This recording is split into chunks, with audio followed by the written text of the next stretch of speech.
పహల్గామ్ ఉగ్రదాడి తర్వాత భారత్ పాకిస్తాన్ సరిహద్దుల్లో ఉద్రిక్తతలు కొనసాగుతూనే ఉన్నాయి. గత 10 రోజులుగా నియంత్రణ రేఖ వెంబడి భారత్పై పాక్ కవ్వింపు చర్యలకు పాల్పడుతూ వస్తున్నది.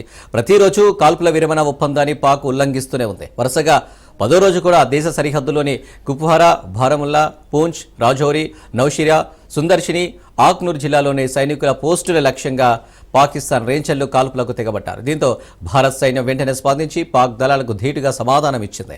ఈ కాల్పుల ఘటనలో ఎవరికి ఎటువంటి గాయాలు కాలేదని ఆర్మీ అధికారులు వెల్లడించారు.